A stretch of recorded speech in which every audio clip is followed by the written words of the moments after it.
Meus irmãos, paz do Senhor a todos os que estão ainda de forma online, nos abençoando com a sua presença. Eu estou muito feliz por vários motivos. Sem sombra de dúvidas é o fato de Deus ter nos concedido vida, e um dos motivos da minha felicidade é justamente as 3 lições que a revista da Escola Dominical vai tratar nesse trimestre. São lições que o propósito e o objetivo não é nada mais nada menos do que colocar de pé a possível alma que simplesmente tenha se abatido nesse momento difícil. Eu quero começar explicando alguns temas e tópicos da revista que traz nesse trimestre justamente o título que é Prosperando em Meio às Crises. Vai ser o tema, vai ser a lição de número 1. E antes de mais nada, eu preciso lhe lembrar que crise é algo que não é uma raridade ao longo da civilização humana e não é uma raridade ao longo das páginas da Bíblia. Por exemplo, a Bíblia Sagrada vai apresentar crise e que essa crise ela vai carregar consigo algumas marcas. Sem sombra de dúvidas, uma das principais marcas e evidências que a Bíblia e a história relata como crise é a dificuldade financeira, é o estado emocional das pessoas comprometida e simplesmente a falta de esperança de tempos maiores. Por exemplo, se a gente for analisar nas páginas da Bíblia, em Gênesis capítulo 26, verso 1, vai ser o texto que nós vamos estudar, vai dizer que houve fome na terra. Em Gênesis capítulo de número 12, a Bíblia diz, e houve fome na terra. Em Gênesis capítulo 41, verso 27, diz, e houve fome na terra. Rute capítulo 1, verso 1, diz, e houve fome na terra. 2 Samuel 21, verso 1, houve fome na terra, inclusive no reinado de Davi. E o que chama atenção nesse texto de 2 Samuel 21 é que o texto vai dizer que a fome houve por causa de Saul, mesmo sobre a gestão de Davi. A Bíblia nos apresentando a tese de que má administração política pode colocar o seu povo em estado de crise. Um texto que me chama a atenção é 2 aos Reis, capítulo 25. A Bíblia diz assim, e houve fome na terra, e a crise era de igual forma que a cabeça de um jumento estava valendo 80 peças de prata. Só para você ver do que é que o povo estava se alimentando. Um texto no Novo Testamento que vai falar sobre o fato de Deus permitir crises é Atos 11, 28. Em pleno século I, a Bíblia diz que se levanta um profeta, inspirado por Deus, por nome Ágabo, e ele profetiza dizendo que grande fome viria sobre o Império Romano daquela época. Bom, se nós formos analisar, se a gente for vir ao longo da história, nós vamos perceber que vez ou outra as crises, elas simplesmente não hesitam em bater na nossa porta. Gênesis 26, verso 1, vai ser o texto que nós temos como referência, e diz assim, e houve fome na terra, além da primeira fome. Bom, no mesmo texto vai mostrar 2 cenários, o presente e o passado. Quando a Bíblia diz em Gênesis 26 que houve fome na terra, além da primeira fome, o que chama atenção é quando a Bíblia se expressa dizendo além da primeira fome, era a fome que Abraão tinha vivido em Gênesis capítulo de número 12. Mas a Bíblia diz assim, além da primeira fome, que foi nos dias de Abraão. Por isso foi Isaque Abimeleque, rei dos filisteus em Gerar. Se você voltar e conferir nas páginas da Bíblia, Gênesis capítulo de número 12, o verso 10 ao 12, vai narrar esse fato.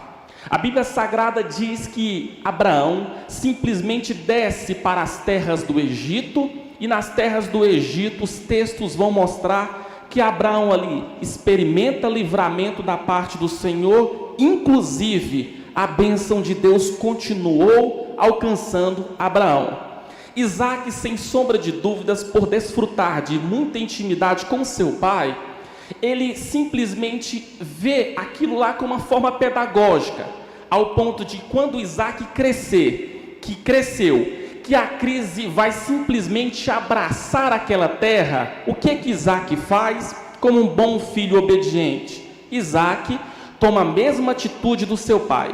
A atitude do seu pai, que foi simplesmente ir para terras egípcias e de lá experimentar livramento e prosperidade do Senhor, vai ser a mesma coisa com que Isaac vai fazer. Porém, a Bíblia diz que Deus proíbe o próprio Isaac de ir para terras egípcias. Só para os irmãos terem noção, em Gênesis 12, a partir do verso 10, Abraão desce para o Egito e de lá ele vê a presença de Deus o acompanhando e o livrando.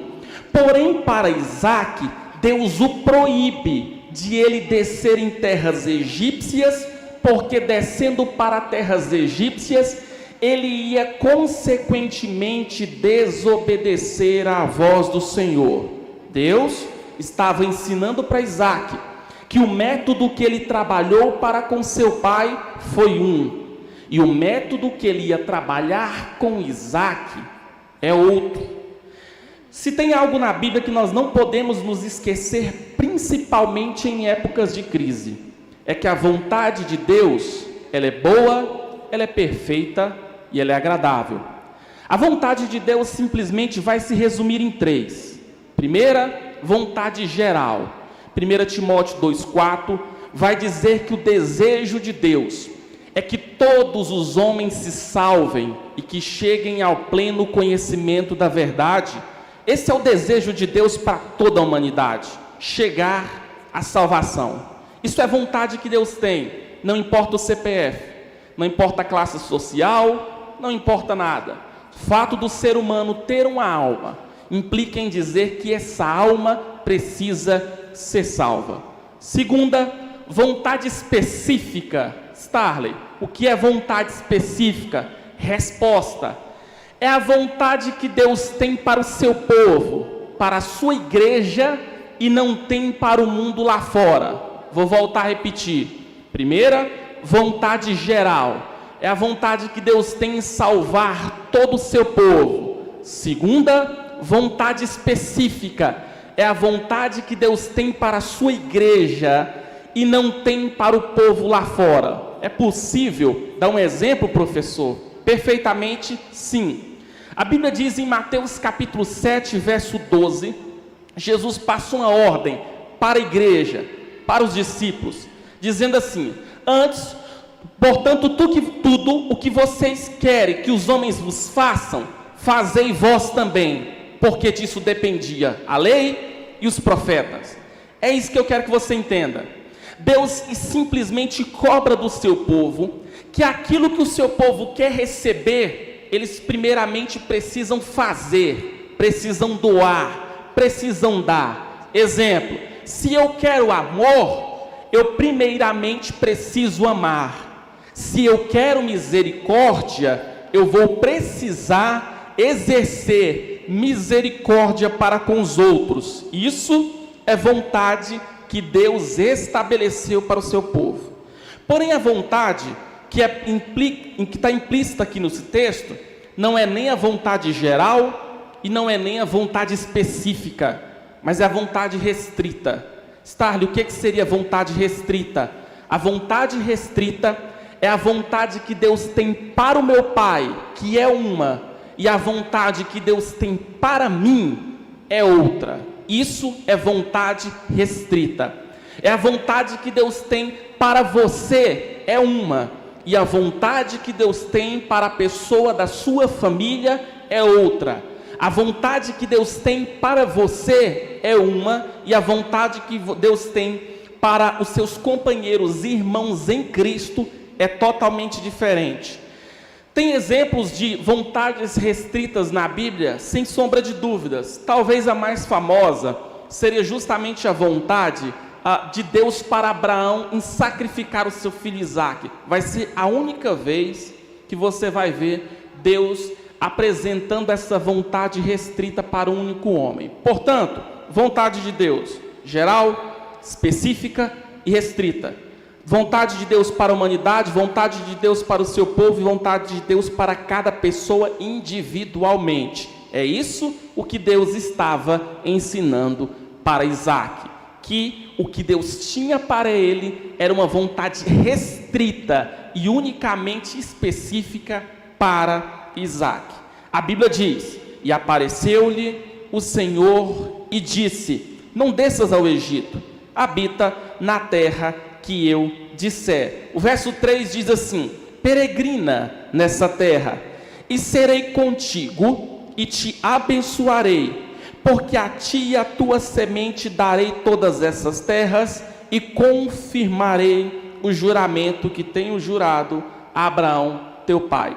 Uma outra verdade que esse texto vai nos apresentar é que Deus explica para Isaque o porquê que Isaque será protegido e será abençoado por Deus. Não se esqueça do que eu vou lhe dizer. As promessas de Deus na Bíblia, de Gênesis a Apocalipse, elas vão ser divididas em promessas condicionais e promessas incondicionais.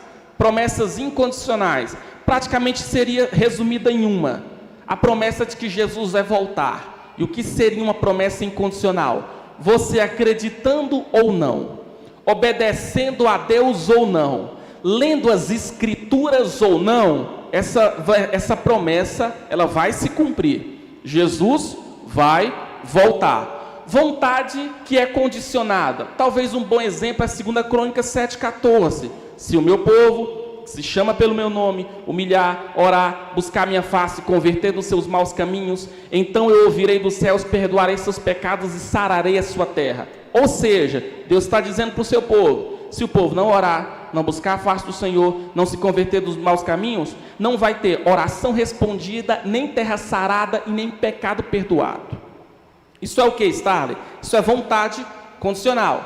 Isso é promessa condicional. Para Deus fazer, eu preciso responder aquilo que Ele ordenou. Caso eu não responda, Deus também não irá fazer. No caso de Isaque, Deus vai cobrar a ideia de que, Isaque, o que eu vou fazer por você, quer fazer de você, vou dar a sua semente para ser uma luz para as nações, necessariamente não é por causa de você, mas é por causa da promessa que eu fiz para o seu pai Abraão. E que promessa é essa? Que Deus o levantaria para ser pai de uma grande nação, e louvado seja Deus, que essa promessa já se cumpriu e tem se cumprido, porque nós vamos perceber isso ao longo quando nós estudamos a história da nação de Israel. Não podemos nos esquecer que é uma nação escolhida por Deus, e talvez uma das grandes evidências na Bíblia é que inclusive o céu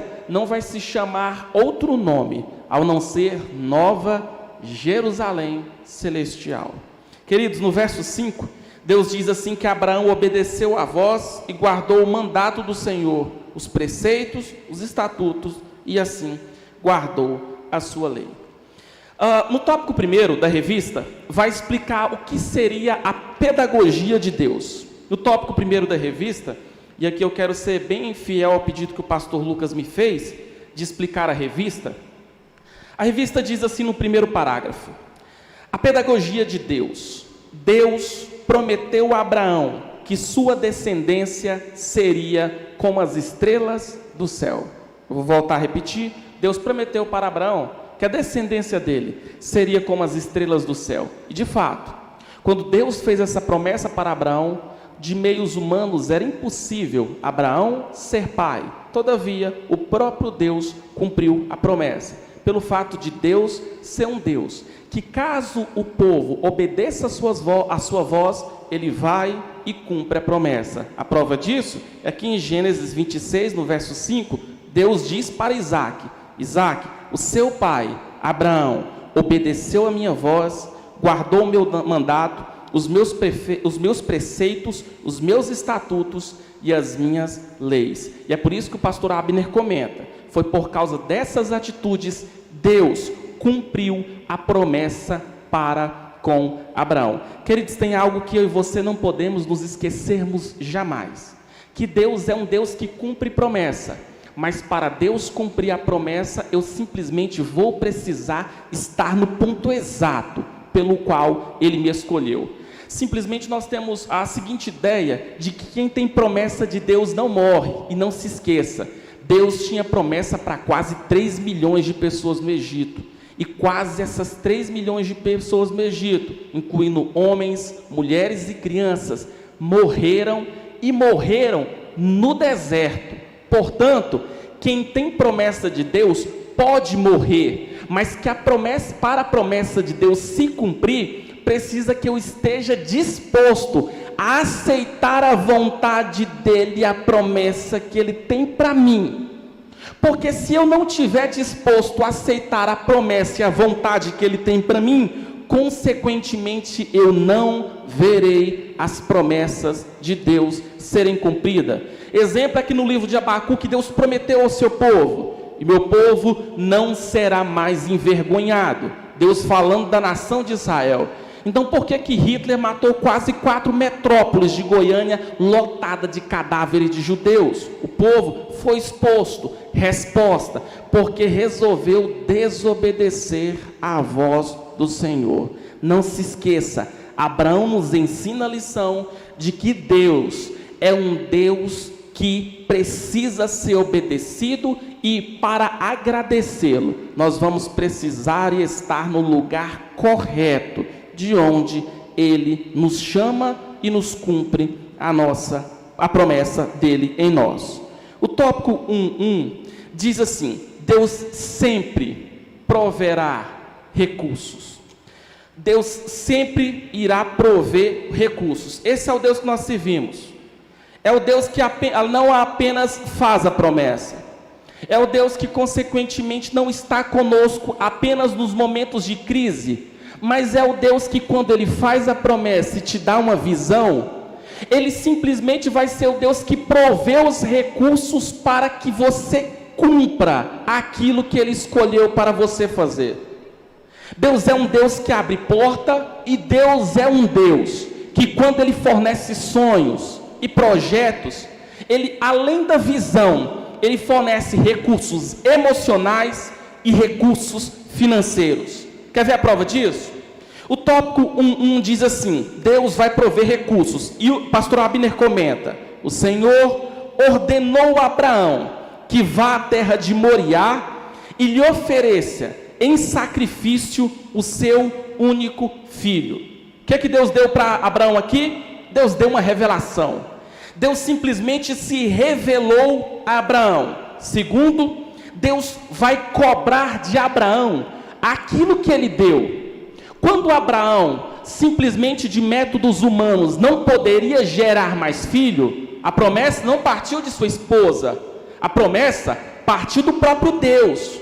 Deus deu a visão, Deus deu a revelação, e aqui Deus deu o presente, Deus deu a promessa cumprida. Abraão cumpriu a promessa de Deus, Abraão viu a palavra de Deus se cumprir também. Agora, Deus é o Deus que cobra de volta aquilo que Ele mesmo deu, porque nós temos essa tese de acharmos que Deus, aquilo que Ele nos dá, Ele não nos toma, e simplesmente aquilo que Ele nos dá, Ele nos deu, mas não é nosso. Aquilo que Ele te deu, mas sem ser seu. Aquilo que Ele te deu apenas para você administrar. É exatamente isso o segredo de ser abençoado por Deus. E o que é fato é, em Gênesis capítulo de número 22, Deus vai cobrar de Abraão um sacrifício. O que me chama a atenção é que constantemente você vai ver no livro de Gênesis, Abraão levantando um altar ao Senhor. Constantemente você vai ver no livro de Gênesis, Abraão apresentando sacrifícios ao Senhor. Porém, Isaac nasce, e o texto nos dá essa inferência. De Isaac nascendo deveria ser fantástico para o seu pai Abraão. Abraão simplesmente fica com a sua criança, brinca com a sua criança. Pode ser que quando Isaac, antes de acordar, Abraão já estava lá no berço, olhando para Isaque feliz. Porém, a Bíblia vai dizer que com o passar do tempo, Deus não vai revelando na sua palavra que Abraão continua apresentando sacrifícios. Escute bem o que eu vou lhe dizer. O tempo vai passando e Deus lá do céu está observando, está entendendo que Abraão está passando mais tempo com Isaque do que com o próprio Deus. Em Gênesis capítulo de número 22, a partir do versículo de número 1, a Bíblia diz que Deus chega para Abraão e diz: Abraão, dai-me o teu filho, o teu único filho. Escute bem o que eu vou lhe dizer. No texto tem algo sério. Deus fala para Abraão: Abraão, dai-me o teu filho, o teu único filho. Porém, Abraão não tinha só um filho. Abraão tinha dois. Abraão tinha Isaque e Abraão tinha Ismael. Mas é o próprio Deus quem diz: Abraão, dai-me o teu filho, o teu único filho, Isaque. E Deus vai dizer para Abraão o porquê que ele queria Isaque. Resposta de Deus no verso 1: dai-me o teu filho, o teu único filho, a quem tu amas. A quem tu amas. O que Deus está ensinando para Abraão? Que Deus é um Deus que só recebe sacrifícios que custe alguma coisa.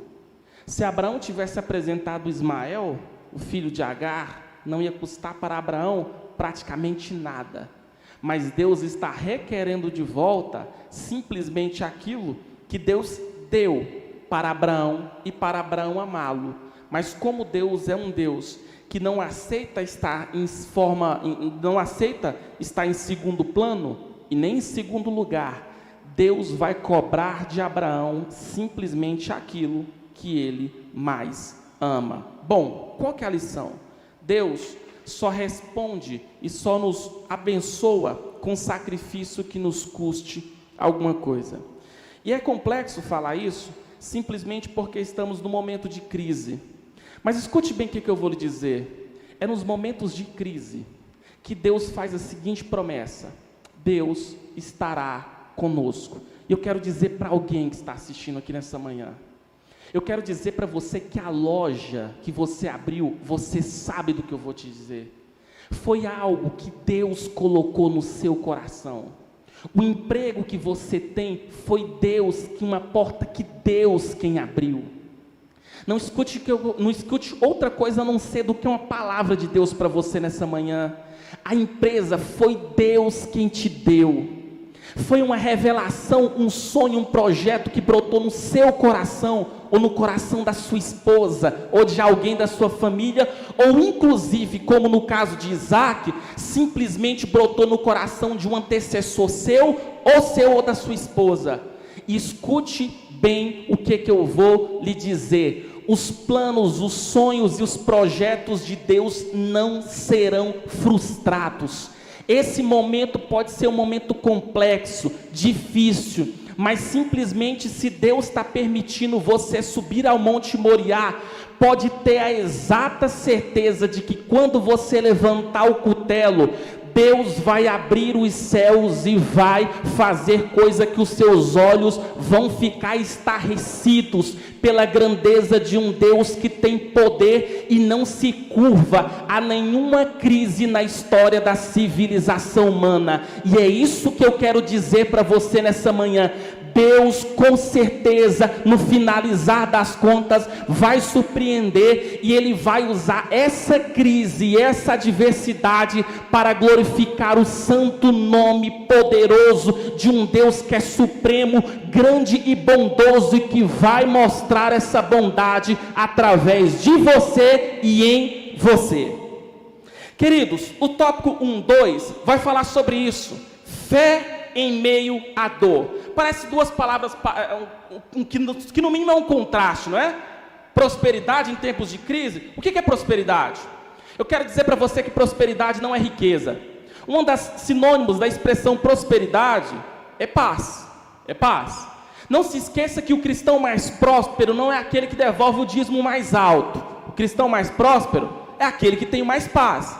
E é exatamente a promessa que Deus fez para o seu povo, que mesmo em tempos de fome, de escassez, simplesmente em momentos difíceis, Deus promete a paz. Starley, por que Deus promete a paz? Porque Ele é a paz.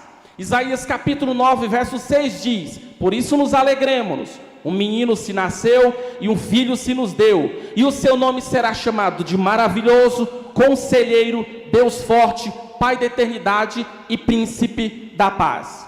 Diz assim: a fé de Abraão nos incita a uma confiança extrema em Deus.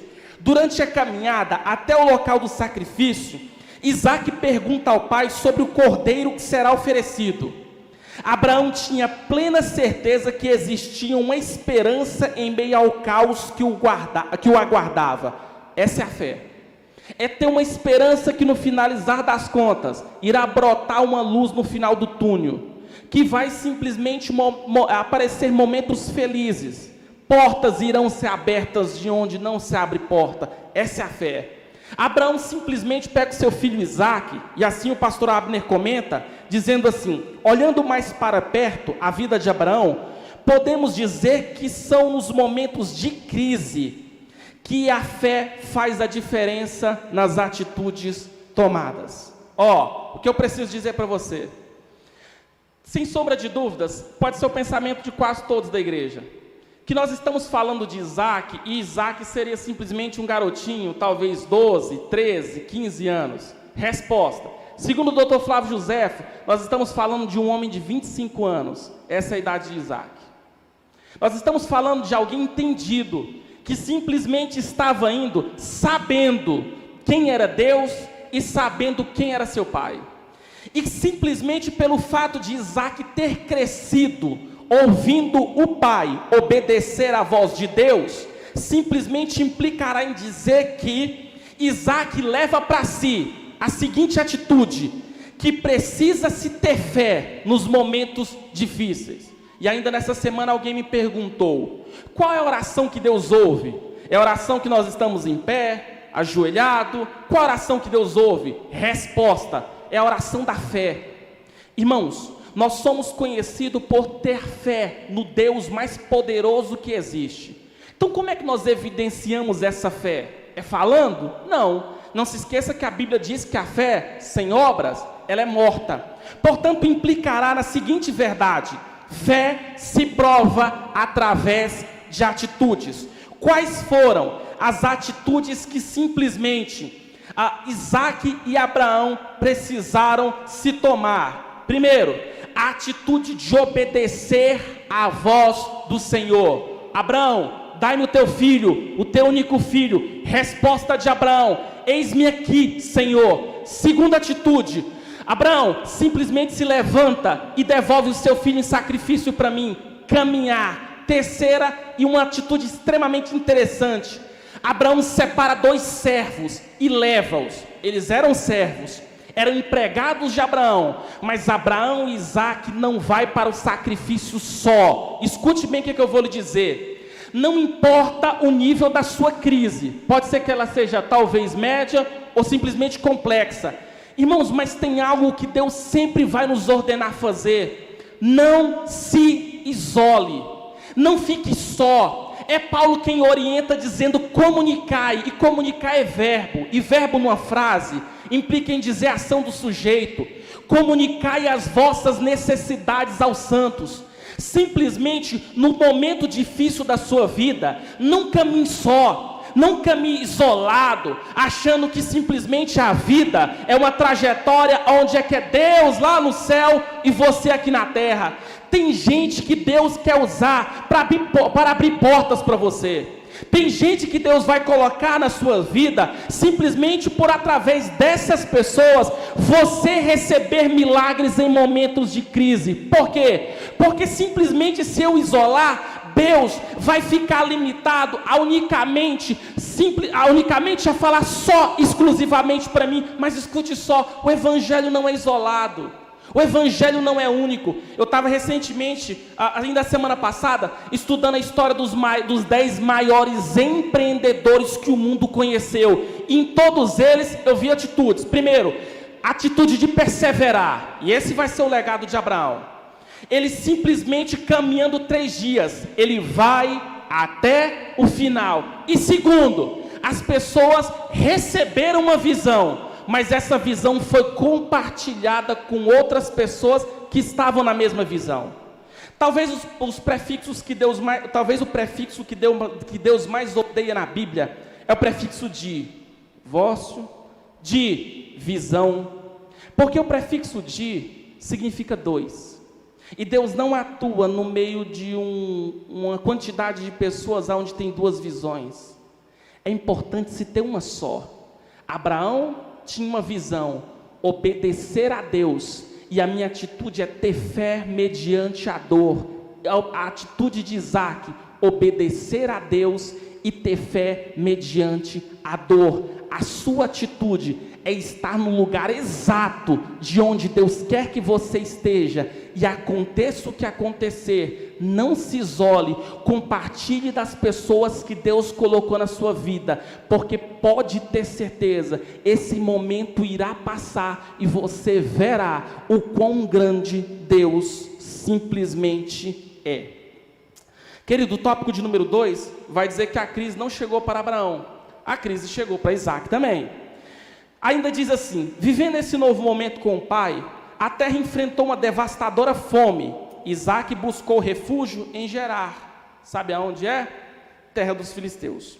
No tópico 2:1, bispo Abner diz assim: Deus te faz prosperar em meio à crise. Cedo ou tarde, todos nós passaremos por momento de abundância e também por algum tipo de crise relacionada à escassez.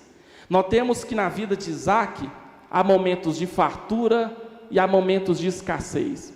Recentemente eu vi uma pesquisa por que os judeus são tão prósperos.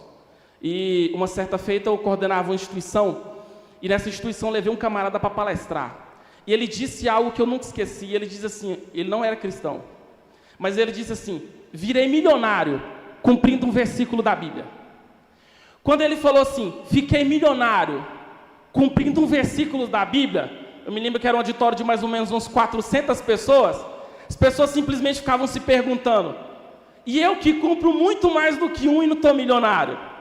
Aí a pergunta é: que versículo foi esse? Resposta: Deus simplesmente dá a visão para Faraó. Qual visão?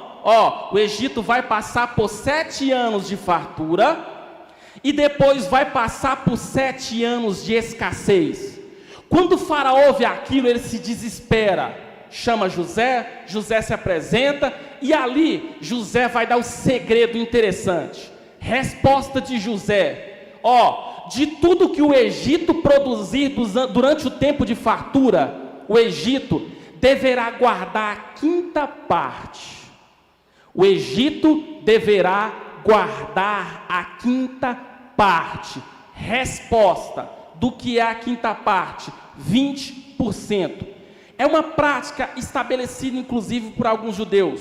De tudo que se produz, guarda-se 20% daquilo que se ganha. O que é interessante nesse comentário que o bispo apresenta é que isso, irmãos, continua sendo a sequência do mundo. O mundo vai simplesmente nos ensinar que vez ou outra nós vamos passar por momento de fartura, e vez ou outra nós vamos passar por momento de escassez. Vez ou outra vai ter porta aberta, e vez ou outra vai ter porta fechada. E o que nós temos que fazer? Escute bem o que eu vou lhe dizer. Enquanto você estiver passando por momento de fartura, guarda, para quando os momentos de escassez chegar, você ter alguma coisa. Jesus falou isso. Lembra que quando Jesus multiplicou pão e peixe, quando todo mundo comeu e se fartou, será que a tese é, porque Jesus está aqui entre nós, vamos pegar os pães e vamos pegar os peixes e jogar fora? Não. Vamos fazer o quê? Vamos guardar aquilo que sobrou, para quando nós tivermos fome, simplesmente nós temos o que comer. Essa é a ordem bíblica. É exatamente isso que nós precisamos compreender. De quê? De que nos momentos de fartura, nós precisamos entender que vez ou outra, os momentos de escassez vão vir, e é por isso que nos momentos de fartura, Jesus ordena simplesmente que nós devemos guardar. A prova disso foi o exemplo que ele deu na multiplicação dos pães e dos peixes. eu gostei desse comentário do Bispo Abner, talvez foi um dos dois mais importantes, na minha opinião, momentos de fartura, e o mundo também vai passar por momentos de escassez. O tópico 2.2 vai falar que precisamos tomar decisões. Diz assim: nossas escolhas têm grande peso na nossa vida, no presente e no futuro. Precisamos entender que Deus permite que passamos por testes para apreciar qual decisão nós iremos tomar. Queridos, eu sou professor, e o método que nós professores, nós recebemos isso da escola, nos cobra para entendermos que o aluno compreendeu a matéria, é dando uma prova. Então nós passamos o bimestre, em algumas escolas o trimestre, comentando sobre a aula. Nós comentamos, explicamos, explicamos. Aí vai chegar o momento da prova. E o que a prova é? A prova vai ser aquele momento onde o aluno senta, e quando o aluno está sentado, nós simplesmente demos um teste, porque ali ele vai precisar provar na prática se ele conseguiu absorver o conteúdo. Com Deus não é muito diferente.